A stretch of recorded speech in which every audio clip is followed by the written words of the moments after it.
ವಿಶ್ವದ ಬೇರ್ಯಾವ ಗ್ರಹದಲ್ಲಿಯೂ ಕೂಡ ಕ್ರೂಜ ಎಂಬುದು ಇರಲು ಸಾಧ್ಯವೇ ಇಲ್ಲ. ಇಲ್ಲಿ ಮಾತ್ರವೇ ದೇವರ ಮಗನು ಕ್ರೂಜೆಯಲ್ಲಿ ಸತ್ತದ್ದು ಎಂತಹ ಅದ್ಭುತವಲ್ಲವೇ?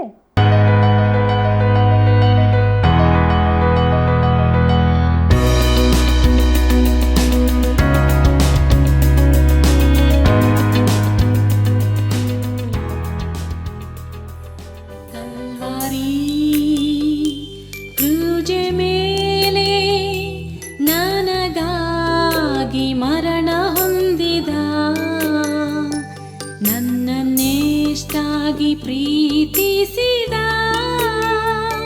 ಪ್ರಿಯ ಯೇಸುವನ ನಂಬುವೆ.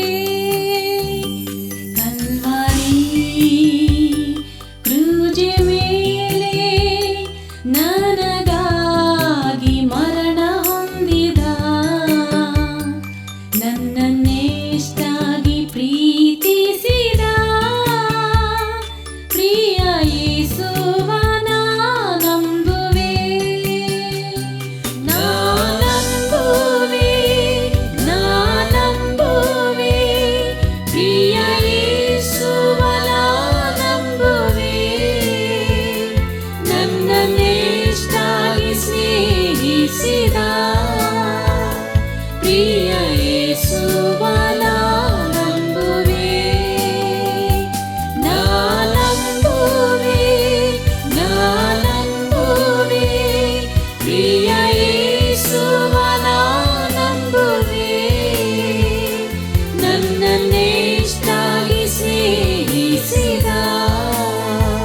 ಪ್ರಿಯ ಯೇಸುವನ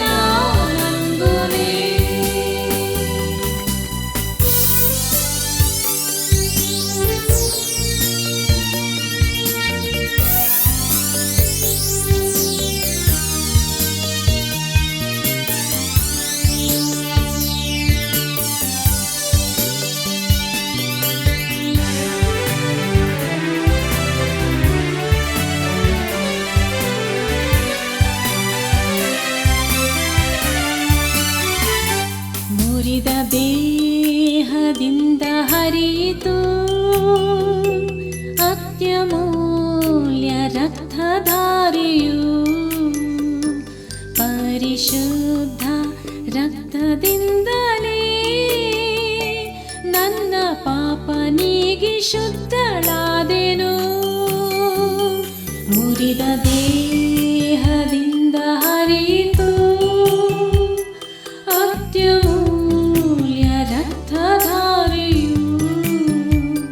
ಪರಿಶುದ್ಧ ರಕ್ತದಿಂದಲೇ ನನ್ನ ಪಾಪ ನೀಗಿ ಶುದ್ಧಳಾದೆನು. ನಾನಂಬುವೆ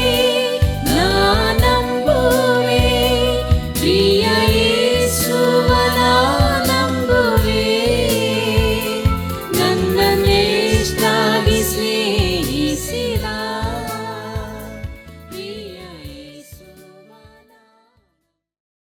ಪ್ರೀತಿಯುಳ್ಳ ಆತ್ಮೀಯ ವೀಕ್ಷಕರೇ, ದೈವಾನ್ವೇಷಣೆ ಸತ್ಯವೇದ ಅಧ್ಯಯನ ಕಾರ್ಯಕ್ರಮಕ್ಕೆ ನಿಮ್ಮೆಲ್ಲರನ್ನು ಸ್ವಾಗತಿಸ್ತಾ ಇದ್ದೇವೆ. ನಾವು ತಿಳಿದುಕೊಳ್ಳಬೇಕಾದ ನಿಜ ಸತ್ಯವೇನೆಂದರೆ, ನಾವು ಇಲ್ಲಿ ಪ್ರವಾಸಿಗರು, ಪರದೇಶದವರು ಆಗಿದ್ದೇವೆ. ಆದ್ದರಿಂದ ನಾವು ಪರಲೋಕಕ್ಕೆ ಹೇಗೆ ಹೋಗುತ್ತೇವೆ? ಕ್ರಿಸ್ತನ ಪುನರುತ್ಥಾನವು ಎಷ್ಟು ಅಮೂಲ್ಯವಾಗಿದೆ ಅಲ್ವಾ? ಬನ್ನಿರಿ, ದೇವರ ವಾಕ್ಯದ ಅಧ್ಯಯನದಲ್ಲಿ ತಿಳಿದುಕೊಳ್ಳೋಣ. ನಮ್ಮ ಅಧ್ಯಯನವನ್ನು ಈಗ ಪ್ರಾರಂಭಿಸೋಣ. ದೀನರಲ್ಲಿ ಜ್ಞಾನ, ಯಥಾರ್ಥವಂತರಿಗೆ ಸರಳತೆಯೂ ಮಾರ್ಗದರ್ಶಕ. ಕರ್ತನಲ್ಲಿ ಪ್ರೀತಿಯುಳ್ಳ ಸಹೋದರ ಸಹೋದರಿಯರೇ, ನಮ್ಮ ರಕ್ಷಕನಾದ ಯೇಸು ಕ್ರಿಸ್ತನ ಅತಿ ಮಹಿಮೆಯುಳ್ಳ ನಾಮದಲ್ಲಿ ನಿಮ್ಮೆಲ್ಲರಿಗೂ ನನ್ನ ಹೃದಯಪೂರ್ವಕವಾದ ಪ್ರೀತಿಯ ವಂದನೆಗಳು. ದೇವರ ಪರಿಶುದ್ಧವುಳ್ಳ ನಾಮಕ್ಕೆ ಅನಂತ ಸ್ತೋತ್ರವನ್ನು ಸಲ್ಲಿಸುತ್ತಾ ನಮ್ಮ ಅಧ್ಯಯನದಲ್ಲಿ ನಾವು ಮುಂದೆ ಸಾಗುವಾಗ ಕೀರ್ತನೆ 39 6ನೇ ವಚನವನ್ನು ಗಮನಿಸಿರಿ. ಅಲ್ಲಿ ನಾವು ಹೀಗೆ ನೋಡುತ್ತೇವೆ: ನರರು ನಿಜವಲ್ಲದ ಮಾಯಾರೂಪದಿಂದ ಸಂಚರಿಸುವವರು, ಅವರು ಸುಮ್ಮನೆ ಗಡಿಬಿಡಿ ಮಾಡುವವರು. ಆಸ್ತಿಯನ್ನು ಕೂಡಿಸಿಟ್ಟುಕೊಳ್ಳುತ್ತಾರೆ, ಆದರೆ ಅದು ಯಾರ ಪಾಲಾಗುವುದೋ ತಾವೇ ತಿಳಿಯರು ಎಂಬುದಾಗಿ. ಪ್ರೀತಿಯುಳ್ಳ ದೇವಜನರೇ, ಕ್ರೈಸ್ತ ಬರಹಗಾರನಾದ ವಿಲಿಯಂ ಥ್ಯಾಕರೆ ಎಂಬವರು ಒಂದು ಕಾದಂಬರಿ ಬರೆದರು. ಅದರ ಹೆಸರು ವ್ಯರ್ಥತ್ವದ ಜಾತ್ರೆ ಎಂಬುದಾಗಿ. ಅದು ಒಂದು ಚಿಕ್ಕ ಜನರ ಗುಂಪಿನ ಕುರಿತಾದ ವ್ಯಂಗ್ಯವಾಗಿತ್ತು. ಈ ಜನರು ತಮ್ಮ ಕುರಿತು ಹೆಮ್ಮೆ ಪಟ್ಟುಕೊಳ್ಳುತ್ತಾ ತಮ್ಮ ಪಾಲಿನ ಕೆಲಸಗಳನ್ನು ಮಾಡುತ್ತಾ ಪರಲೋಕವು ಅಸಹ್ಯಪಡುವಂತಹ ಚಿಕ್ಕ ಚಿಕ್ಕ ಪಾಪಗಳನ್ನು ಮಾಡುತ್ತಾ ಇದ್ದರು. ತಮ್ಮ ಸಣ್ಣತನ ಹಾಗೂ ಜಗಳಗಳಲ್ಲೇ ಅವರು ಬದುಕಿ ಅದರಲ್ಲೇ ಸತ್ತು ಹೋದರು. ಇದು ಜೀವನ. ನಿಜವಾಗಿಯೂ ಪ್ರತಿಯೊಬ್ಬ ಮಾನವನು ವ್ಯರ್ಥ ಪ್ರದರ್ಶನಗಳಲ್ಲಿ ತೊಡಗಿರುತ್ತಾನೆ. ಐಶ್ವರ್ಯವನ್ನು ಕೂಡಿಸಿಕೊಳ್ಳುತ್ತಾನೆ, ಆದರೆ ಅದು ಯಾರ ಪಾಲಾಗುವುದೋ ತಿಳಿಯದು. ಈಗಲೂ ಪರಿಸ್ಥಿತಿ ಬದಲಾಗಿಲ್ಲ ಪ್ರಿಯರೇ. ಈ ಲೋಕದಲ್ಲಿ ತುಂಬ ಐಶ್ವರ್ಯ ಕೂಡಿ ಹಾಕಿಕೊಳ್ಳುವ ಕ್ರೈಸ್ತರ ಕುರಿತು ನೋಡಿರಿ. ಅದನ್ನು ದೇವರಿಗಲ್ಲದೆ ತಮ್ಮ ಸಂತಾನಕ್ಕೆ ಬಿಟ್ಟು ಹೋಗುತ್ತಾರೆ, ಇಲ್ಲವೇ ಅರ್ಹತೆ ಇಲ್ಲದ ಕ್ರೈಸ್ತ ಸೇವಾ ಸಂಸ್ಥೆಗಳಿಗೆ ಕೊಡುತ್ತಾರೆ. ಇಂತಹ ತುಂಬ ಉದಾಹರಣೆಗಳಿವೆ. ಕೀರ್ತನೆಗಾರನು ಇದನ್ನೆಲ್ಲ ನೋಡಿ ಕೇಳುತ್ತಾನೆ, ಇದೆಲ್ಲದರ ಉದ್ದೇಶವೇನು ಎಂಬುದಾಗಿ. ಕೀರ್ತನೆ 39:7 ಹೀಗೆ ಹೇಳುತ್ತದೆ: ಹೀಗಿರಲಾಗಿ ಕರ್ತನೆ, ಇನ್ನು ಯಾವುದಕ್ಕೆ ಕಾದುಕೊಳ್ಳಲಿ, ನೀನೇ ನನ್ನ ನಿರೀಕ್ಷೆ ಎಂಬುದಾಗಿ. ಪ್ರೀತಿಯುಳ್ಳ ದೇವಜನರೇ, ದಾವೀದನು ದೇವರ ಕಡೆಗೆ ತಿರುಗಿದನು. ನನ್ನ ನಿರೀಕ್ಷೆ ನಿನ್ನಲ್ಲಿಯೇ. ಪ್ರಿಯ ಸ್ನೇಹಿತನೇ, ನೀನು ದೇವರ ಕಡೆಗೆ ತಿರುಗದಿದ್ದರೆ ಜೀವನದ ಅರ್ಥವನ್ನು ಕಂಡುಕೊಳ್ಳಲಾರಿ. ಕೀರ್ತನೆ 39:8 ಗಮನಿಸಿರಿ. ಅಲ್ಲಿ ಹೀಗೆ ಬರೆದದೆ: ಎಲ್ಲ ದ್ರೋಹಗಳಿಂದ ನನ್ನನ್ನು ಬಿಡುಗಡೆ ಮಾಡು, ಮೂರ್ಖರ ನಿಂದೆಗೆ ಗುರಿ ಮಾಡಬೇಡ ಎಂಬುದಾಗಿ. ಪ್ರಿಯರೇ, ದಾವೀದನು ತಾನು ಒಳ್ಳೆ ಮಾದರಿಯಾಗಿರಬೇಕೆಂದು ಬಯಸಿದನು. ಮುಂದಕ್ಕೆ ನೋಡೋಣ. ಕೀರ್ತನೆ 39:9 ಅಲ್ಲಿ ಹೀಗೆ ನೋಡುತ್ತೇವೆ: ನೀನೇ ಇದನ್ನು ಬರಮಾಡಿದ್ದರಿಂದ ನಾನು ಏನೂ ಹೇಳದೆ ಮೌನವಾಗಿರುವೆನು ಎಂಬುದಾಗಿ. ಪ್ರೀತಿಯುಳ್ಳ ದೇವಜನರೇ, ಜನರಿಗೆ ತನ್ನ ಯೋಚನೆಗಳನ್ನು ತಿಳಿಸಲು ಅವನು ಇಷ್ಟಪಡಲಿಲ್ಲ, ಯಾಕೆಂದರೆ ಅವರೆಲ್ಲರೂ ಕುಗ್ಗಿಸುವವರೇ ಆಗಿದ್ದರು. ಕೀರ್ತನೆ 39:10 ಗಮನಿಸಿರಿ. ಅಲ್ಲಿ ನಾವು ಹೀಗೆ ನೋಡುತ್ತೇವೆ: ನಿನ್ನ ದಂಡನೆಯನ್ನು ಪರಿಹರಿಸು, ನಿನ್ನ ಕೈ ಹೊಡೆತದಿಂದ ಸಾಯುವ ಹಾಗಿದ್ದೇನಲ್ಲ ಎಂಬುದಾಗಿ. ಪ್ರೀತಿಯುಳ್ಳ ದೇವಜನರೇ, ದಾವೀದನು ದೇವರು ಕೊಡುವ ಶಿಸ್ತಿನ ದಂಡನೆಯನ್ನು ಅನುಭವಿಸುತ್ತಿದ್ದನು. ಅದು ಒಂದು ಉದ್ದೇಶಕ್ಕಾಗಿ ಇತ್ತು. ಪ್ರಿಯರೇ, ನಮ್ಮ ಜೀವಿತದ ನಿಜವಾದ ಅರ್ಥವನ್ನು ನಾವು ಗ್ರಹಿಸಿಕೊಂಡರೆ ಎಷ್ಟು ಒಳ್ಳೆಯದು. ಸಮಾಧಿಯು ಜೀವಿತದ ಅಂತ್ಯವಲ್ಲ. ಕೀರ್ತನೆ 39:12 ಗಮನಿಸಿರಿ. ಅಲ್ಲಿ ನಾವು ಹೀಗೆ ನೋಡುತ್ತೇವೆ: ಯೆಹೋವನೇ, ನನ್ನ ಪ್ರಾರ್ಥನೆಯನ್ನು ಲಾಲಿಸು, ನನ್ನ ಮೊರೆಗೆ ಕಿವಿಗೊಡು, ನನ್ನ ಕಣ್ಣೀರನ್ನು ನೋಡು, ಸುಮ್ಮನಿರಬೇಡ. ನನ್ನ ಪೂರ್ವಿಕರಂತೆಯೇ ನಾನು ನಿನ್ನ ಮರೆಹೊಕ್ಕಿರುವ ಪ್ರವಾಸಿಯು ಪರದೇಶದವನು ಆಗಿದ್ದೇನಲ್ಲ ಎಂಬುದಾಗಿ. ಪ್ರೀತಿಯುಳ್ಳ ದೇವಜನರೇ, ಇಲ್ಲಿ ನಾವು ಯಾತ್ರಿಕರು, ಪರದೇಶದವರೂ ಆಗಿದ್ದೇವೆ. ಆದರೆ ನಿಜವಾಗಿ ಆ ರೀತಿ ನಾವು ಯೋಚಿಸುವುದಿಲ್ಲ. ನಾವಿರುವ ಚಿಕ್ಕ ಮೂಲೆಯನ್ನು ಹಿಡಿದುಕೊಂಡು ಅದೇ ನಮಗೆ ಶಾಶ್ವತವೆಂದು ಭಾವಿಸುತ್ತೇವೆ. ಸುಳ್ಳು ಭದ್ರತೆಯನ್ನು ಹೊದ್ದುಕೊಂಡಿರುತ್ತೇವೆ. ನಾವು ಈ ಲೋಕದಲ್ಲಿ ಪ್ರಯಾಣಿಕರು, ಪರದೇಶಿಗಳೂ ಆಗಿದ್ದೇವೆ ಎಂದು ತಿಳಿದು ಅದಕ್ಕೆ ತಕ್ಕಂತೆ ನಾವು ಜೀವಿಸಬೇಕಾಗಿದೆ. ಕೀರ್ತನೆ 39:13 ಗಮನಿಸಿರಿ. ಅಲ್ಲಿ ಹೀಗೆ ಬರೆದದೆ: ನಾನು ಬಿಟ್ಟು ಹೋಗಿ ಇಲ್ಲವಾಗುವುದಕ್ಕಿಂತ ಮುಂಚೆ ಸ್ವಲ್ಪ ಸಂತೋಷಪಡುವಂತೆ ನಿನ್ನ ಕೋಪ ದೃಷ್ಟಿಯನ್ನು ನನ್ನ ಕಡೆಯಿಂದ ತಿರುಗಿಸಿಕೊಳ್ಳಬೇಕು ದೇವಾ ಎಂಬುದಾಗಿ. ಕರ್ತನಲ್ಲಿ ಪ್ರಿಯರೇ, ಅಂದರೆ ಜನರು ನಿತ್ಯತ್ವದ ಕುರಿತು ಯೋಚಿಸುವಂತೆ ಮಾಡಲು, ತಕ್ಕ ರೀತಿಯಲ್ಲಿ ನಾನು ಬದುಕಲು ಸಹಾಯ ಮಾಡು. ನನ್ನ ಜೀವಿತದಿಂದಾಗಿ ಜನರು ನಿನ್ನಿಂದ ದೂರ ಹೋಗದಂತೆ ಅವರನ್ನು ನಿನ್ನ ಕಡೆಗೆ ಸೆಳೆಯುವಂತೆ ಸಹಾಯ ಮಾಡು. ವೈಯಕ್ತಿಕ ಸಾಕ್ಷಿಯ ಕುರಿತು ನಾವು ತುಂಬ ಕೇಳುತ್ತೇವೆ, ಆದರೆ ನಮ್ಮ ಜೀವಿತಗಳ ಸಾಕ್ಷಿ ಹೇಗಿದೆ? ನಾವು ಜೀವಿಸುವ ರೀತಿಯಿಂದಾಗಿ ಜನರು ದೇವರ ಕಡೆಗೆ ತಿರುಗಿಕೊಳ್ಳುತ್ತಾರೋ, ಇಲ್ಲವೇ ಅವರು ದೇವರಿಂದ ದೂರವಾಗುತ್ತಿದ್ದಾರೋ? ಈ ಎರಡರಲ್ಲಿ ಒಂದು ಪ್ರಭಾವ ನಮ್ಮ ಜೀವಿತದಿಂದಾಗಿ ಆಗಿಯೇ ಆಗುತ್ತದೆ. ಪ್ರಿಯರೇ, ನಮ್ಮ ಜೀವಿತ ಹೇಗಿದೆ ಎಂಬುದಾಗಿ ಪರೀಕ್ಷಿಸಿಕೊಳ್ಳೋಣವೇ? ಪ್ರೀತಿಯುಳ್ಳ ದೇವಜನರೇ, ಮುಂದಕ್ಕೆ ನಾವು 40ನೇ ಕೀರ್ತನೆಯನ್ನು ಅಧ್ಯಯನ ಮಾಡೋಣ. ಇದರ ಮುಖ್ಯ ಪ್ರಸ್ತಾಪ ಕ್ರಿಸ್ತನು ಕ್ರೂಜಿತನಾಗುವುದನ್ನು ಮುಂತಿಳಿಸುವ ಮೆಸ್ಸಿಯನ ಕೀರ್ತನೆ. ಪ್ರಿಯರೇ, 40 ಮತ್ತು 41ನೇ ಕೀರ್ತನೆಗಳೊಂದಿಗೆ ಕೀರ್ತನೆಗಳ ಆದಿಕಾಂಡ ಭಾಗ ಸಮಾಪ್ತಿಗೊಳ್ಳುತ್ತದೆ. ಅವುಗಳಿಂದ ವಚನಗಳನ್ನೆತ್ತಿ ಹೊಸ ಒಡಂಬಡಿಕೆಯಲ್ಲಿ ಉಚ್ಚರಿಸಿರುವುದರಿಂದ ಅದನ್ನು ಮೆಸ್ಸಿಯನ ಕೀರ್ತನೆಗಳೆಂದು ಕರೆಯುತ್ತೇವೆ. ಇದು ಪ್ರಾಮುಖ್ಯವಾದ ಕೀರ್ತನೆಗಳಾಗಿವೆ. ಕೀರ್ತನೆ 41ನೇ ವಚನ ಹೀಗೆ ಹೇಳುತ್ತದೆ, ನಾನು ಯೆಹೋವನಿಗೋಸ್ಕರ ನಿರೀಕ್ಷಿಸಿದೆನು, ಆತನು ನನ್ನ ಮೊರೆಗೆ ಕಿವಿಗೊಟ್ಟು ಲಕ್ಷಿಸಿದನು ಎಂಬುದಾಗಿ. ಪ್ರೀತಿಯುಳ್ಳ ದೇವಜನರೇ, ಈ ಕೀರ್ತನೆ 39ನೇ ಕೀರ್ತನೆಯ ನಂತರ ಸರಳವಾಗಿ ಬರುವಂತಿದೆ. ಈ ಎಲ್ಲ ಕೀರ್ತನೆಗಳು ಒಟ್ಟಾಗಿ ಹೋಗುತ್ತವೆ, ಅಂದರೆ ಅವುಗಳು ಕ್ರಮಾನುಗತವಾಗಿ ಬರುತ್ತವೆ. ದಾವೀದನು ಅಬ್ಷಾಲೋಮನಿಂದ ತಪ್ಪಿಸಿಕೊಂಡು ಓಡುವಾಗಿನ ಅನುಭವವನ್ನು ಈ ಕೀರ್ತನೆ ಹೇಳುತ್ತದೆ ಎಂದು ಕೆಲವರ ಅಭಿಪ್ರಾಯ. ಒಂದು ರೀತಿಯಲ್ಲಿ ಅದು ಸರಿ ಇರಬಹುದು, ಆದರೆ ಇಬ್ರಿಯರಿಗೆ ಬರೆದ ಪತ್ರಿಕೆಯಲ್ಲಿ ಈ ಕೀರ್ತನೆಯು ವಿಶೇಷ ರೀತಿಯಲ್ಲಿ ಉದ್ಗರಿಸಲ್ಪಟ್ಟಿದೆ. ಈ ಕೀರ್ತನೆಯಲ್ಲಿ ಸ್ತೋತ್ರ, ಕೃತಜ್ಞತಾಸ್ತುತಿಗಳನ್ನು ಅರ್ಪಿಸುವವನು, ಪುನರುತ್ಥಾನಕ್ಕಾಗಿ ಉಪಕಾರ ಹೇಳುವವನು ಎಂಬುದನ್ನು ನೋಡುತ್ತೇವೆ. ಪ್ರಿಯರೇ, ದಿವಾರೋಹಣದ ಜಯೋತ್ಸವ ಹೊಂದಿದವನು ಕರ್ತನಾದ ಯೇಸು ಕ್ರಿಸ್ತನು ತಾನೇ ಆಗಿದ್ದಾನೆ. ಇದು ನಿಜವಾಗಿಯೂ ಒಂದು ಮೆಸ್ಸಿಯನ ಕೀರ್ತನೆಯಾಗಿದೆ. ಮರಣವು ಒಂದು ಸೋಲಲ್ಲ ಎಂಬುದನ್ನು ಇದು ಪ್ರಕಟಿಸುತ್ತದೆ. ಪ್ರಿಯರೇ, ಅದೊಂದು ದೊಡ್ಡ ಜಯವಾಗಿದೆ. ನಾನು ಯೆಹೋವನಿಗೋಸ್ಕರ ನಿರೀಕ್ಷಿಸಿದೆನು, ಆತನು ನನ್ನ ಮೊರೆಗೆ ಕಿವಿಗೊಟ್ಟು ಲಕ್ಷಿಸಿದನು ಎಂದು ಹೇಳುವಾಗ ಕ್ರೂಜೆಯಲ್ಲಿನ ತನ್ನ ಕೂಗಿನ ಕುರಿತು ಅವನು ಹೇಳುತ್ತಿದ್ದಾನೆ. ಬನ್ನಿರಿ ಮುಂದಕ್ಕೆ ನೋಡೋಣ. ಕೀರ್ತನೆ 42ನೇ ವಚನವನ್ನು, ನನ್ನನ್ನು ನಾಶನದ ಗುಂಡಿಯೊಳಗಿಂದ ಎತ್ತಿದನು, ಕೆಸರಿನೊಳಗಿಂದ ನನ್ನನ್ನು ತೆಗೆದು ಬಂಡೆಯ ಮೇಲೆ ನಿಲ್ಲಿಸಿ ನಾನು ದೃಢವಾಗಿ ಹೆಜ್ಜೆ ಇಡುವಂತೆ ಮಾಡಿದನು ಎಂಬುದಾಗಿ. ಕರ್ತನಲ್ಲಿ ಪ್ರಿಯರೇ, ಕ್ರಿಸ್ತನ ಯಾತನೆ ಮರಣಗಳನ್ನು ನಾಶನದ ಗುಂಡಿಗೆ ಹೋಲಿಸಿದೆ. ಕ್ರೂಜೆಯಲ್ಲಿನ ಕ್ರಿಸ್ತನ ಮರಣವು ಎಷ್ಟು ಭಯಂಕರವಾಗಿತ್ತೆಂದು ನಾವು ಊಹಿಸಲಿಕ್ಕೂ ಸಾಧ್ಯವಿಲ್ಲ.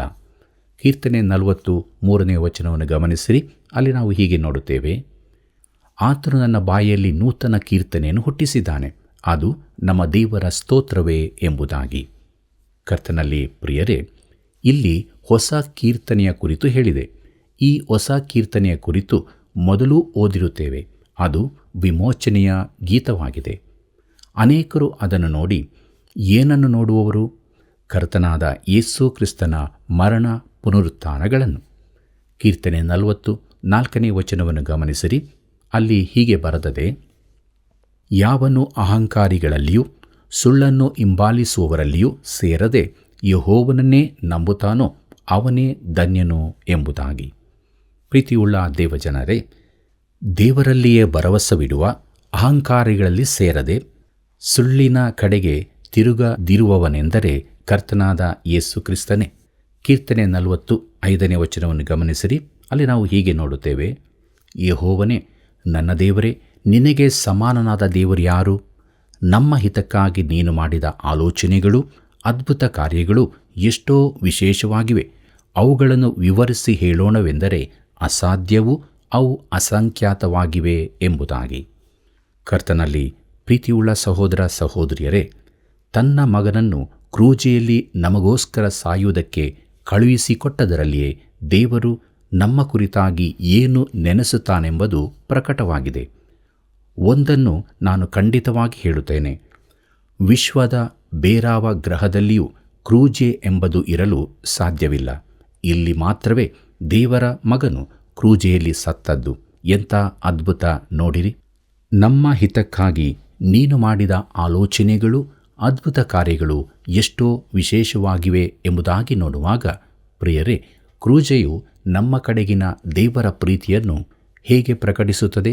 ಇಬ್ರಿಯರಿಗೆ ಬರೆದ ಪತ್ರಿಕೆಯಲ್ಲಿ ಈ ಕೆಳಗಿನ ವಚನವು ಹೇಳಲ್ಪಟ್ಟಿದೆ. ಕೀರ್ತನೆ 46ರಿಂದ 9ನೇ ವಚನದವರೆಗೆ ಗಮನಿಸಿರಿ. ಅಲ್ಲಿ ಹೀಗೆ ಬರೆದದೆ, ಯಜ್ಞ ನೈವೇದ್ಯಗಳು ನಿನಗೆ ಇಷ್ಟವಲ್ಲ, ಸರ್ವಾಂಗ ಹೋಮಗಳನ್ನಾಗಲಿ ದೋಷ ಪರಿಹಾರಕ ಯಜ್ಞಗಳನ್ನಾಗಲಿ ನೀನು ಅಪೇಕ್ಷಿಸಲಿಲ್ಲ. ಆದರೆ ಶ್ರವಣ ಶಕ್ತಿಯನ್ನು ನನಗೆ ಅನುಗ್ರಹಿಸಿದ್ದಿ. ಆಗ ನಾನು ಇಗೋ ಇದ್ದೇನೆ, ನನ್ನ ಕರ್ತವ್ಯವು ಗ್ರಂಥದ ಸುರುಳಿಯಲ್ಲಿ ಬರೆದದೆ. ನನ್ನ ದೇವರೇ, ನಿನ್ನ ಚಿತ್ತವನ್ನು ಅನುಸರಿಸುವುದೇ ನನ್ನ ಸಂತೋಷವು, ನಿನ್ನ ಧರ್ಮೋಪದೇಶವು ನನ್ನ ಅಂತರಂಗದಲ್ಲಿದೆ ಅಂದೆನು. ನೀನು ನೀತಿಯನ್ನು ಸಾಧಿಸಿದ ಶುಭ ಸಮಾಚಾರವನ್ನು ಧಾರಾಳವಾಗಿ ಮಹಾಸಭೆಯಲ್ಲಿ ಪ್ರಕಟಿಸಿದೆನು. ಯೆಹೋವನೇ, ನೀನೇ ಬಲ್ಲೆ ಎಂಬುದಾಗಿ. ಪ್ರೀತಿಯುಳ್ಳ ದೇವಜನರೇ, ಈ ಕೀರ್ತನೆಯು ಮಾನವನ ದೌರ್ಬಲ್ಯವನ್ನು ಅಂದವಾಗಿ ತಿಳಿಸುತ್ತದೆ. ಯಜ್ಞ ನೈವೇದ್ಯಗಳು ನಿನಗೆ ಇಷ್ಟವಲ್ಲ. ಸರ್ವಾಂಗ ಹೋಮಗಳನ್ನಾಗಲಿ ದೋಷ ಪರಿಹಾರಕ ಯಜ್ಞಗಳನ್ನಾಗಲಿ ನೀನು ಅಪೇಕ್ಷಿಸಲಿಲ್ಲ, ಆದರೆ ಶ್ರವಣ ಶಕ್ತಿಯನ್ನು ನನಗೆ ಅನುಗ್ರಹಿಸಿದ್ದಿ ಎಂಬುದಾಗಿ ನೋಡುವಾಗ ಇಬ್ರಿಯರಿಗೆ ಬರೆದ ಪತ್ರಿಕೆ 10ನೇ ಅಧ್ಯಾಯ 5ನೇ ವಚನದಲ್ಲಿ ಇದು ಹೀಗೆ ಉದ್ಧರಿಸಲ್ಪಟ್ಟಿದೆ ಎಂಬುದನ್ನು ನೋಡಿರಿ. ಅದೇನೆಂದರೆ, ಆದದರಿಂದ ಕ್ರಿಸ್ತನು ಭೂಲೋಕದೊಳಗೆ ಬರುವಾಗ ದೇವರೇ, ಯಜ್ಞ ನೈವೇದ್ಯಗಳು ನಿನಗೆ ಇಷ್ಟವಾಗಿರಲಿಲ್ಲ, ನನಗೆ ದೇಹವನ್ನು ಸಿದ್ಧ ಮಾಡಿಕೊಟ್ಟಿ ಎಂಬುದಾಗಿ. ಈ ವಚನವನ್ನು ತಪ್ಪಾಗಿ ಹೇಳಲ್ಪಟ್ಟಿದೆಯೋ? ಸತ್ಯವೇದವನ್ನು ಟೀಕಿಸುವವರು ಇಲ್ಲಿ ಒಂದು ದೋಷವಿದೆ, ಕೀರ್ತನೆ 46ರಲ್ಲಿ ಹೀಗಿದೆ ಮತ್ತು ಇಬ್ರಿಯ 10:5ರಲ್ಲಿ ಆಗಿದೆ ಎಂದು ವಾದಿಸಬಹುದು. ಪ್ರಿಯರೇ, ಸತ್ಯವೇದವನ್ನು ಬರೆಸಿದ ಆತನು ಪವಿತ್ರಾತ್ಮನು ತಾನೇ ಆಗಿದ್ದಾನೆ. ಆತನೇ ಹಳೆ ಒಡಂಬಡಿಕೆಯನ್ನು ಹೊಸ ಒಡಂಬಡಿಕೆಯನ್ನು ಬರೆಸಿದಾತನು. ಕೀರ್ತನೆಗಳನ್ನು ಇಬ್ರಿಯರಿಗೆ ಬರೆದ ಪತ್ರಿಕೆಯನ್ನು ಬರೆದವನು ಆತನೇ. ತನ್ನ ಬರಹವನ್ನು ಬದಲಾಯಿಸುವ ಪೂರ್ಣ ಸ್ವಾತಂತ್ರ್ಯ ಆತನಿಗಿದೆ ಮತ್ತು ಹಾಗೆ ಮಾಡುವುದಕ್ಕೆ ಒಂದು ಒಳ್ಳೆಯ ಕಾರಣವೂ ಇರುತ್ತದೆ. ಕರ್ತನಲ್ಲಿ ಪ್ರಿಯರೇ, ಈಗ ಇದರ ಹಿನ್ನೆಲೆಯನ್ನು ಗಮನಿಸುವ. ವಿಮೋಚನಕಾಂಡ ಪುಸ್ತಕ 21ನೇ ಅಧ್ಯಾಯದಲ್ಲಿ ಯಜಮಾನರಿಗೂ ಸೇವಕರಿಗೂ ಸಂಬಂಧಿಸಿದ ಒಂದು ಕಟ್ಟಳೆ ಇರುತ್ತದೆ. ಒಬ್ಬನು ಗುಲಾಮನಾಗಿದ್ದರೆ ಕೆಲವು ವರ್ಷಗಳ ಬಳಿಕ ಅವನು ಸ್ವತಂತ್ರನಾಗಬಹುದಿತ್ತು. ಆ ಸಮಯದೊಳಗೆ ಅವನು ಇನ್ನೊಬ್ಬಳು ಗುಲಾಮಳಾದ ಸ್ತ್ರೀಯನ್ನು ಸಂಧಿಸಿ ಆಕೆಯನ್ನು ಪ್ರೀತಿಸಿ ಮದುವೆಯಾಗಬಹುದು, ಮಕ್ಕಳನ್ನು ಪಡೆಯಬಹುದು. ಆ ಮನುಷ್ಯನು ಸ್ವತಂತ್ರನಾಗುವ ಕಾಲ ಬಂದಾಗ ಅವನು ಸ್ವತಂತ್ರನಾಗಿ ಹೋಗಬಹುದು, ಆದರೆ ಅವನ ಪತ್ನಿ ಮಕ್ಕಳು ಹೋಗಲಾಗುವುದಿಲ್ಲ. ಯಾಕಂದರೆ ಪತ್ನಿಯು ಗುಲಾಮಳಾಗಿದ್ದಾಳೆ. ಆಗ ಅವನೇನು ತೀರ್ಮಾನಿಸಬಹುದು? ಆಗ ಅವನ ಯಜಮಾನನು ಅವನನ್ನು ದೇವರ ಬಳಿಗೆ, ಅಂದರೆ ನ್ಯಾಯಾಧಿಪತಿಗಳ ಬಳಿಗೆ ಕರಕೊಂಡು ಬಂದು ಕದದ ಹತ್ತಿರ ಅಥವಾ ಬಾಗಿಲಿನ ನಿಲುವು ಪಟ್ಟಿಗಳ ಹತ್ತಿರ ನಿಲ್ಲಿಸಿ ಅವನ ಕಿವಿಯನ್ನು ಸಲಾಕೆಯಿಂದ ಚುಚ್ಚಬೇಕು. ಆ ಹೊತ್ತಿನಿಂದ ಇವನು ಶಾಶ್ವತವಾಗಿ ಅವನಿಗೆ ದಾಸನಾಗಿರಬೇಕು ಎಂಬುದಾಗಿ. ಇದನ್ನಾವು ವಿಮೋಚನಕಾಂಡ ಪುಸ್ತಕ 21ನೇ ಅಧ್ಯಾಯ 6ನೇ ವಚನದಲ್ಲಿ ಓದುತ್ತೇವೆ. ಪ್ರೀತಿಯುಳ್ಳ ದೇವಜನರೇ, ಈ ಆಚಾರವನ್ನು ನೆನಪಿಸಿಕೊಂಡು ಕೀರ್ತನೆಗಾರನು ಇದನ್ನು ಬರೆದಿದ್ದಾನೆ, ನನ್ನ ಕಿವಿಯನ್ನು ತೆರೆದಿದ್ದೀ ಎಂಬುದಾಗಿ. ಪ್ರಿಯರೇ, ಕರ್ತನಾದ ಯೇಸು ಈ ಲೋಕಕ್ಕೆ ಬಂದಾಗ ಆತನು ಕಿವಿಯನ್ನು ತೂತು ಮಾಡಿಸಿಕೊಂಡನೋ? ಇಲ್ಲ. ಆತನಿಗೆ ಒಂದು ಶರೀರ ಕೊಡಲ್ಪಟ್ಟಿತು. ಆತನು ನಮ್ಮ ಮಾನವತ್ವವನ್ನು ತನ್ನ ಮೇಲೆ ತೆಗೆದುಕೊಂಡನು. ಆತನು ನಮ್ಮೊಂದಿಗೆ ನಮ್ಮನ್ನು ಒಂದು ಮಾಡಿಕೊಂಡು ಸೇವಕನಾದನು ಮತ್ತು ಆತನು ಯಜ್ಞವಾದನು. ಯಜ್ಞ ನೈವೇದ್ಯಗಳು ನಿನಗೆ ಇಷ್ಟವಾಗಿರಲಿಲ್ಲ ಎಂಬುದಾಗಿ ನೋಡುವಾಗ ಹಳೆ ಒಡಂಬಡಿಕೆಯ ಪಶುಗಳ ಯಜ್ಞಗಳಲ್ಲಿ ದೇವರು ಸಂತೋಷಿಸಲಿಲ್ಲ, ಆದರೆ ಅವೆಲ್ಲವೂ ಕರ್ತನಾದ ಯೇಸು ಕ್ರಿಸ್ತನ ಯಜ್ಞದ ಕಡೆಗೆ ತೋರಿಸುವುಗಳಾಗಿದ್ದವು. ನೀನು ನನ್ನ ಕಿವಿಯನ್ನು ತೆರೆದಿದ್ದಿ ಎಂದು ಕೀರ್ತನೆಗಾರನು ಹೇಳುವಾಗ ಈ ಆಚಾರದ ಕುರಿತಾಗಿ ಹೇಳುತ್ತಿದ್ದನು. ಪ್ರಿಯರೇ, ಈ ಪ್ರಸ್ತಾಪದ ಕುರಿತು ಯೆಶಾಯನು ಏನು ಹೇಳುತ್ತಾನೆಂದು ನೋಡೋಣ. ಕರ್ತನಾದ ಯೆಹೋವನು ನನ್ನ ಕಿವಿಯನ್ನು ತೆರೆದಿದ್ದಾನೆ ಎಂಬುದಾಗಿ ಯೆಶಾಯನ ಪ್ರವಾದನೆ ಗ್ರಂಥ 50ನೇ ಅಧ್ಯಾಯ 5ನೇ ವಚನದಲ್ಲಿ ನಾವು ಓದುತ್ತೇವೆ. ಪ್ರಿಯರೇ, ಇದು ದೇವಸೇವಕನಾಗಿ ಮುಂದೆ ಬರುವ ಕ್ರಿಸ್ತನಿಗಾಗುವ ದೀನಾವಸ್ಥೆಯ ಕುರಿತು ಪ್ರವಾದನೆಯಾಗಿದೆ. ಕರ್ತನಾದ ಯೇಸು ಈ ಲೋಕಕ್ಕೆ ಬಂದಾಗ, ಕ್ರೂಜಿಗೆ ಹಾಕಲ್ಪಟ್ಟಾಗ ಆತನ ಕಿವಿಯನ್ನು ತೂತು ಮಾಡಿರಲಿಲ್ಲ. ಆತನಿಗೆ ಒಂದು ದೇಹ ಕೊಡಲ್ಪಟ್ಟಿತು. ಆ ದೇಹವು ಕ್ರೂಜಿಯಲ್ಲಿ ಜಡಿಯಲ್ಪಟ್ಟಿತು. ಪ್ರಿಯರೇ, ಆತನು ತಿರುಗಿ ಪರಲೋಕಕ್ಕೆ ಹೋಗುವಾಗ ಮಹಿಮಾ ಶರೀರದೊಂದಿಗೆ ಆ ಮೊಳೆಯ ಗಾಯಗಳನ್ನು ಧರಿಸಿಕೊಂಡು ಹೋದನು. ಪ್ರಿಯರೇ, ಇದು ನಮ್ಮನ್ನು ಪ್ರೀತಿಸಿದ ಕರ್ತನಾದ ಯೇಸು ಕ್ರಿಸ್ತನ ಕ್ರೂಜಿಯ ಮರಣವನ್ನು ಸೂಚಿಸುವ ಅದ್ಭುತವಾದ ಕೀರ್ತನೆಯಾಗಿದೆ. ದೇವರಿಗೆ ಮಹಿಮೆಯಾಗಲಿ. ಮುಂದಕ್ಕೆ ನಾವು 41ನೇ ಕೀರ್ತನೆಯನ್ನು ಅಧ್ಯಯನ ಮಾಡೋಣ. ಇದರ ಮುಖ್ಯ ಪ್ರಸ್ತಾಪ ಯೂದನಿಂದ ದ್ರೋಹವಾಗುವುದನ್ನು ಮುಂತಿಳಿಸುವ ಮೆಸ್ಸಿಯನ ಕೀರ್ತನೆ ಎಂಬುದಾಗಿ.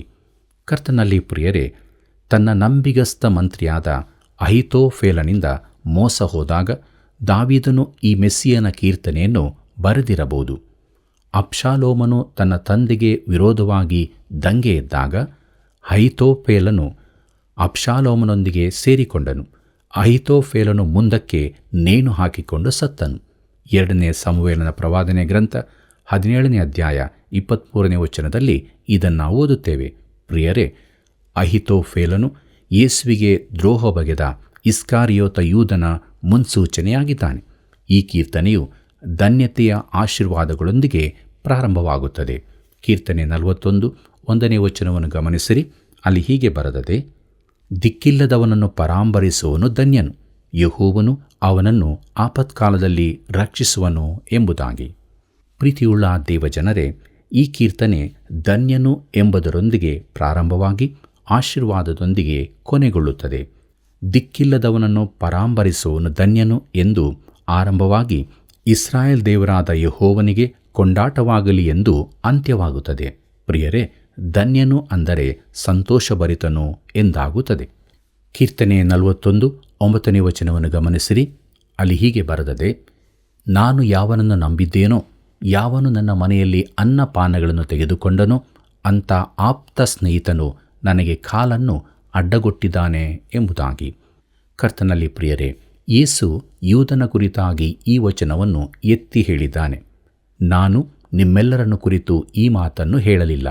ನಾನು ಆದುಕೊಂಡವರನ್ನು ಬಲ್ಲೆನು, ಆದರೆ ನನ್ನ ಕೂಡ ಊಟ ಮಾಡುವವನೇ ನನಗೆ ಕಾಲನ್ನು ಅಡ್ಡಗೊಟ್ಟಿದ್ದಾನೆ ಎಂಬ ಶಾಸ್ತ್ರದ ಮಾತು ನೆರವೇರಬೇಕಾಗಿದೆ ಎಂಬುದಾಗಿ. ಇದನ್ನು ನಾವು ಯೋಹಾನ ಬರೆದ ಸುವಾರ್ತೆ 13ನೇ ಅಧ್ಯಾಯ 18ನೇ ವಚನದಲ್ಲಿ ಓದುತ್ತೇವೆ. ಪ್ರಿಯರೇ, ಈ ವಚನವು ಯೂದನಲ್ಲಿ ನೆರವೇರಿತು. ಅವನು ಯೇಸುವಿಗೆ ದ್ರೋಹ ಬಗೆದವನು. ಅಪೊಸ್ತಲ ಕೃತ್ಯಗಳು 1ನೇ ಅಧ್ಯಾಯ 16ನೇ ವಚನದಲ್ಲಿ ಪೇತ್ರನು ಕೂಡ ಈ ವಚನವನ್ನು ಉಲ್ಲೇಖಿಸಿದ್ದಾನೆ. ಅಲ್ಲಿ ಹೀಗೆ ಬರೆದದೆ, ಸಹೋದರರೇ, ಯೇಸುವನ್ನು ಹಿಡಿದುಕೊಂಡವರಿಗೆ ದಾರಿ ತೋರಿಸಿದ ಯೂದನ ವಿಷಯವಾಗಿ ಪವಿತ್ರಾತ್ಮನು ದಾವೀದನ ಬಾಯಿಂದ ಮೊದಲೇ ಹೇಳಿಸಿದ ಶಾಸ್ತ್ರವಚನವು ನೆರವೇರುವುದು ಅವಶ್ಯವಾಗಿತ್ತು ಎಂಬುದಾಗಿ. ಪ್ರಿಯರೇ, ಇಲ್ಲಿ ಇನ್ನೂ ಹೆಚ್ಚಿನ ಸಂಗತಿಯನ್ನು ನೋಡುತ್ತೇವೆ. ಕೀರ್ತನೆ 41 10ನೇ ವಚನವನ್ನು ಗಮನಿಸಿರಿ. ಅಲ್ಲಿ ಹೀಗೆ ಬರೆದದೆ, ಯೆಹೋವನೇ, ನೀನಾದರೂ ಕರುಣಿಸಿ ನನ್ನನ್ನು ಏಳಮಾಡು, ಆಗ ನಾನು ಅವರಿಗೆ ಮುಯ್ತೀರಿಸುವೆನು ಎಂಬುದಾಗಿ. ಕರ್ತನಲ್ಲಿ ಪ್ರೀತಿಯುಳ್ಳ ಸಹೋದರ ಸಹೋದರಿಯರೇ, ಈ ವಚನವು ಪುನರುತ್ಥಾನದ ಮುನ್ಸೂಚನೆಯಾಗಿದೆ. ನನ್ನನ್ನು ಏಳಮಾಡು, ಆಗ ನಾನು ಅವರಿಗೆ ಮುಯ್ತೀರಿಸುವೆನು ಎಂಬುದಾಗಿ ನೋಡುವಾಗ, ಈ ಆದಿಕಾಂಡ ಭಾಗದ ಕೀರ್ತನೆಗಳಲ್ಲಿ ನಾವು ಕ್ರಿಸ್ತನ ಮರಣವನ್ನು, ಆತನ ಪುನರುತ್ಥಾನವನ್ನೂ ನೋಡಿದೆವು. ಆದರೆ ಒಂದು ಸಂಗತಿಯನ್ನು ನಾವು ಸ್ಪಷ್ಟವಾಗಿ ತಿಳಿದುಕೊಳ್ಳತಕ್ಕದ್ದು, ಕ್ರಿಸ್ತನ ಮರಣವಷ್ಟೇ ಯಾರನ್ನೂ ರಕ್ಷಿಸಲಾರದು. ಆತನ ಮರಣವು ಪುನರುತ್ಥಾನವು ರಕ್ಷಿಸುವಂತಾದು. ಕರ್ತನ ಪುನರುತ್ಥಾನದ ಹೊರತು ಸುವಾರ್ತೆಯಿಲ್ಲ. ಕರ್ತನಾದ ಯೇಸು ಕ್ರಿಸ್ತನ ಕುರಿತು ಎಲ್ಲರಿಗೂ ತಮ್ಮದೇ ಆದ ಅಭಿಪ್ರಾಯಗಳಿವೆ. ಪ್ರಿಯರೇ, ಕ್ರಿಸ್ತನು ಯಾರೆಂದು ನೀವು ಹೇಳುತ್ತೀರಿ? ಕ್ರಿಸ್ತನ ಕುರಿತಾದ ಅನೇಕ ಆಧುನಿಕ ಕಥನಗಳಲ್ಲಿ ಆತನ ಚರಿತ್ರೆ ಕ್ರೂಜೆಯಲ್ಲಿ ಇಲ್ಲವೇ ಸಮಾಧಿಯಲ್ಲಿ ಅಂತ್ಯಗೊಳ್ಳುತ್ತದೆ. ಯೇಸುವಿನ ಕುರಿತಾದ ನೀತಿಬೋಧನೆಗಳಲ್ಲಿ ಥಾಮಸ್ ಜೆಫರ್ಸನ್ ಅವರು ಯೇಸುವನ್ನು ಸಮಾಧಿಯಲ್ಲೇ ಬಿಟ್ಟುಬಿಡುತ್ತಾರೆ. ಸಮಾಧಿಯನ್ನು ಒಂದು ಕಲ್ಲು ಮುಚ್ಚುವುದರೊಂದಿಗೆ ಅವರು ಕಥೆಯನ್ನು ಕೊನೆಗೊಳಿಸಿದರು. ಅದರಲ್ಲಿ ಸುವಾರ್ತೆ ಇರಲಿಲ್ಲ. ಆ ಕಲ್ಲು ಹೊರಳಿಸಲ್ಪಟ್ಟು ಕರ್ತನು ಸಮಾಧಿಯಿಂದ ಹೊರಬಂದಿದ್ದಾನೆ. ಆತನು ಸತ್ತವರೊಳಗಿಂದ ಎದ್ದು ಬಂದಿದ್ದಾನೆ. ಆತನ ಪುನರುತ್ಥಾನದ ಕಾರಣದಿಂದಾಗಿ ನಾವು ಹೀಗೆ ಹೇಳಬಹುದು. ಕೀರ್ತನೆ 41 13ನೇ ವಚನವನ್ನು ಗಮನಿಸಿರಿ. ಅಲ್ಲಿ ನಾವು ಹೀಗೆ ನೋಡುತ್ತೇವೆ, ಇಸ್ರಾಯೇಲ್ಯರ ದೇವರಾದ ಯೆಹೋವನಿಗೆ ಯುಗ ಯುಗಾಂತರಗಳವರೆಗೂ ಕೊಂಡಾಟವಾಗಲಿ, ಆಮೇನ್ ಆಮೇನ್ ಎಂಬುದಾಗಿ. ಪ್ರೀತಿಯುಳ್ಳ ದೇವಜನರೇ, ಈ ವಚನವು 2 ಆಮೇನ್ಗಳೊಂದಿಗೆ ಕೊನೆಗೊಳ್ಳುತ್ತದೆ. 2 ಬಾರಿಯ ಆಮೇನ್ ಎನ್ನುವುದರ ಅರ್ಥವೇನೆಂದರೆ, ಕ್ರಿಸ್ತನು ಸತ್ತವರೊಳಗಿಂದ ಎದ್ದು ಬಂದು ಪರಲೋಕಕ್ಕೆ ಏರಿ ಹೋಗಿ ದೇವರ ಸಿಂಹಾಸನದ ಬಲಗಡೆಯಲ್ಲಿ ಆಸೀನನಾಗಿದ್ದಾನೆ ಎಂಬುದರೊಂದಿಗೆ ನಮ್ಮ ರಕ್ಷಣೆಗೆ ದೇವರು ಅಂತಿಮ ರೂಪ ಕೊಟ್ಟಿದ್ದಾನೆಂದು ಅರ್ಥ. ಪ್ರಿಯರೇ, ಕ್ರಿಸ್ತನು ನಮಗಾಗಿ ರಕ್ಷಣೆಯ ಕಾರ್ಯವನ್ನು ಪೂರ್ಣಗೊಳಿಸಿದ್ದಾನೆ. ನಾವು ಅದಕ್ಕೆ ಏನನ್ನೂ ಸೇರಿಸಬೇಕಾದ ಅಗತ್ಯವಿಲ್ಲ. ಆದರೆ ಪುನರುತ್ಥಾನವನ್ನು ತೆಗೆಯುವುದರೊಂದಿಗೆ ಅದರಿಂದ ಏನನ್ನೂ ತೆಗೆಯಬೇಡಿರಿ. ಪುನರುತ್ಥಾನವಿಲ್ಲದೆ ರಕ್ಷಣೆಯಿಲ್ಲ. ಕರ್ತನಲ್ಲಿ ಪ್ರೀತಿಯುಳ್ಳ ದೇವಜನರೇ, ಕೀರ್ತನೆಗಳ ಆದಿಕಾಂಡ ಭಾಗದ ಕೊನೆಯ ಕೀರ್ತನೆ ಇದಾಗಿದೆ. ಆದಿಕಾಂಡ ಪುಸ್ತಕವು ಸತ್ಯವೇದದ ಸೂಕ್ಷ್ಮ ರೂಪವಾಗಿದೆ ಎಂದು ಹೇಳುವುದರಲ್ಲಿ ತಪ್ಪಿಲ್ಲ. ಅಂದರೆ ಎಲ್ಲ ಶ್ರೇಷ್ಠ ಸತ್ಯಗಳು ಆದಿಕಾಂಡದಲ್ಲಿ ಬೀಜ ರೂಪದಲ್ಲಿ ಇರುತ್ತವೆ. ಅದೇ ರೀತಿಯಲ್ಲಿ ಕೀರ್ತನೆಗಳ ಈ ಪ್ರಥಮ ಭಾಗವು ಇಡೀ ಕೀರ್ತನೆಯ ಪುಸ್ತಕವನ್ನು ಒಳಗೊಂಡದ್ದಾಗಿದೆ. ಆದಿಕಾಂಡ ಪುಸ್ತಕದಲ್ಲಿ ಐಗುಪ್ತದಲ್ಲಿನ ಒಂದು ಶವಪೆಟ್ಟಿಗೆಯೊಂದಿಗೆ ಕತೆ ಕೊನೆಗೊಳ್ಳುವುದಾದರೆ, ಕೀರ್ತನೆಗಳ ಆದಿಕಾಂಡ ಭಾಗವು ಪುನರುತ್ಥಾನದ ಶ್ರೇಷ್ಠ ವಿಚಾರದೊಂದಿಗೆ ಸಮಾಪ್ತವಾಗುತ್ತದೆ. ಕರ್ತನಲ್ಲಿ ಪ್ರೀತಿಯುಳ್ಳ ಸಹೋದರ ಸಹೋದರಿಯರೇ, ನಮ್ಮ ಜೀವಿತದ ಬಗ್ಗೆ ಏನು? ನಾವು ಕರ್ತನಾದ ಯೇಸು ಕ್ರಿಸ್ತನ ಪುನರುತ್ಥಾನದ ಮೇಲೆ ವಿಶ್ವಾಸವಿಟ್ಟವರಾಗಿ, ಆತನ ಮೂಲಕ ರಕ್ಷಣೆಯ ನಿರೀಕ್ಷೆಯನ್ನು ಹೊಂದಿಕೊಂಡವರಾಗಿ ಜೀವಿಸುತ್ತಾ ಇದ್ದೇವೆಯೋ? ಅಥವಾ ಪುನರುತ್ಥಾನದ ಮೇಲೆ ವಿಶ್ವಾಸವಿಡದೆ ಅಪನಂಬಿಗಸ್ತರಾಗಿದ್ದೇವೆಯೋ? ನಮ್ಮನ್ನು ಪರೀಕ್ಷಿಸಿಕೊಂಡು ದೇವರ ಬಳಿಗೆ ಬರೋಣ. ಯೇಸು ಕ್ರಿಸ್ತನನ್ನು ಸ್ವಂತ ರಕ್ಷಕನಾಗಿ ಅಂಗೀಕಾರ ಮಾಡಿಕೊಂಡು ಪುನರುತ್ಥಾನದ ಬಲದೊಂದಿಗೆ ನಿತ್ಯ ಜೀವದ ನಿರೀಕ್ಷೆಯಲ್ಲಿ ಜೀವಿಸೋಣ. ಹೀಗಾಗುವಂತೆ ದೇವರು ತಾನೇ ಸಹಾಯ ಮಾಡಿ ನಡೆಸಲಿ. ಕರ್ತನ ಕೃಪೆಯು ಸದಾ ನಿಮ್ಮ ಸಂಗಡ ಇರಲಿ. ಪ್ರಿಯರೇ, ಈ ಲೋಕದಲ್ಲಿ ನಾವೆಲ್ಲವನ್ನು ಕೂಡಿಸಿಟ್ಟುಕೊಳ್ಳಲು ಬಯಸ್ತೇವೆ, ಆದರೆ ಅದು ಯಾರ ಪಾಲಾಗುತ್ತದೆ ಎಂದು ತಿಳಿಯದು ಅಲ್ವಾ?